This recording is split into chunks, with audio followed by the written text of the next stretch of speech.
address from the fact the how we are taking care for those who are undocumented and suffering at the present time.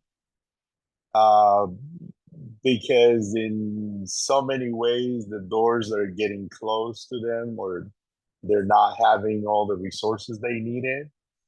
So, but we are the light in the middle of the darkness. We as a church had these load on our shoulders to help our brothers and sisters, regardless of their countries of origin or the race. I mean, we are here to spread the love of God. And before I begin, thank you so much. I'm an assistant superintendent for Southern California and also a president of Conexión Latina.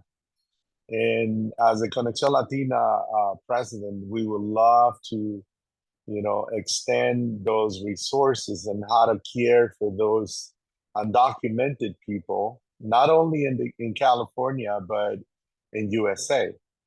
In USA. And probably like Miranda says, the base of these things are the education. I think a lot of us had a lack of understanding and we don't know how to help others because we don't have or we don't get information about it. So we're kind of blind when it comes to help people. And we believe that we're going to get in trouble. We're going to get in problems because we help these immigrants or undocumented people. But in reality, I don't think there is such a thing like that. So let me begin with my topic before I run out the time. And uh, we need to pay very close attention, and we would like to proclaiming or continue proclaiming the gospel of Jesus on this earth. We have to pay close attention to these matter, and especially the churches aiding the undocumented or immigrants. Our church is located in one of the good locations, I will say, in Santa Ana, where there is surrounded by a lot of people, and also there is houses of those foster parents that are helping those young people crossing the borders without families, and majority of those are from Latin America. So when they come to those homes, they talk to the person in charge of those homes, and they're looking for a church. And it happens that our church is very close to those homes. So we got a lot of young people from Guatemala, El Salvador. And when I say young people, I'm talking about 13 to 18, 20, 20 the oldest, I believe. And in the expression those people had towards the church is, thank you so much because I feel like I am at home. And that's what we try to do. And this is what our emphasis is, to make these people feel home, feel comfortable, and not be judged, but instead be welcome to our church, be welcome to our family of God. So if the churches wanted to be successful in USA, we must pay close attention to this. I was doing my resources and research. I'm sorry, and just to say something, this statistics from USCIS says that in 2023 they welcomed 878,500 new citizens. But in the other hand, from 2021 to 2023, there was 8.2 million of illegals cross the border. Where is these people? A lot of these people are homeless. A lot of these people are in the darkness and they have no future. They have no way to survive. 2 weeks ago, 3 weeks ago, I was in a meeting with our city authorities, and it was probably another 50 pastors there. We were talking about the issues and problems in the city, and And the thing that I heard from one of the pastors shocked my heart in a bad way. You know what he says? And I put it here in my notes. He says, I am tired to see all these illegal people in the corner of my church looking for a job. That was shock for me because I consider myself as an illegal, as an immigrant from other country. And hearing these from a man of faith, a pastor from a church, it's even worse. So, my brothers and sisters, I believe that we need to wake up to the reality that let me say this again. USA is a country that it was formed from immigrants, from all over, from all over. And it is so crazy to think only on the way this pastor was saying.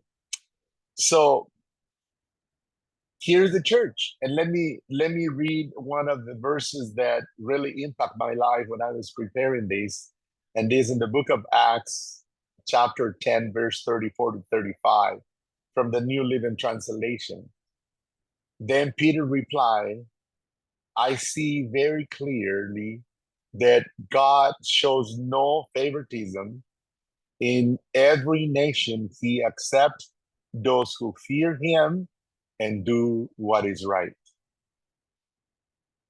So the Free Methodist Church, it's our commitment is to share the love of God and treat the people equally and be with them at all the times. So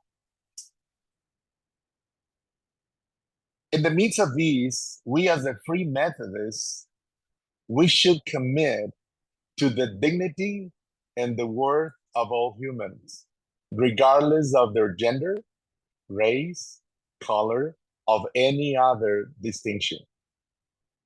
This is the call of the Church of the Free Methodists. And believe me, and I think it was 2019 when our book of discipline was some sort of mortified about the immigrants, about the illegals and all kinds of the things. I was really inspired, and I was satisfied with the document that it was right for the people and for us as pastors. So what is our point of view as a Free Methodist? So we should include all these people. We welcome them in our churches. Let me tell what we do in our church. Every Friday, we have a community service. And we are not like any other food bank. We do give groceries to people. We give the basic little basket to people. But the most important thing we do is do connections. We ask them, is anything else? Because I know they can go every corner in Santa Ana and they're giving a book of groceries. If you apply online, they send you a box of groceries to your home with no cost. But sometimes what people's looking for, it's connection, it's acceptance. Start being a part of a family because they are kind of sick of rejection. They've been rejected by the society. They've been rejected by the police department. They've been rejected by all officials. They even rejected when they ask for medical advice or when they're looking for some medications. And so here's what the church have to stand and say, hey, we might not have all the resources, but you know what? Let's make connections. As a result of these connections, we have doctors, dentists, social workers, lawyers that are connected with our church and helping these people.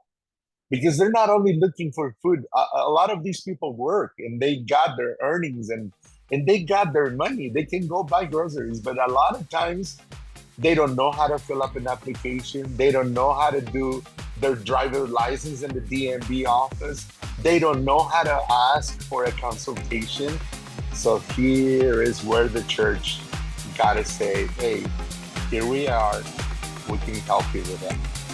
So my brothers, let me finish with this. We need to wake up to the reality that we need to do something for those less fortunate. And if we have the resources, come on, let's do it. But for the glory of God. Amen.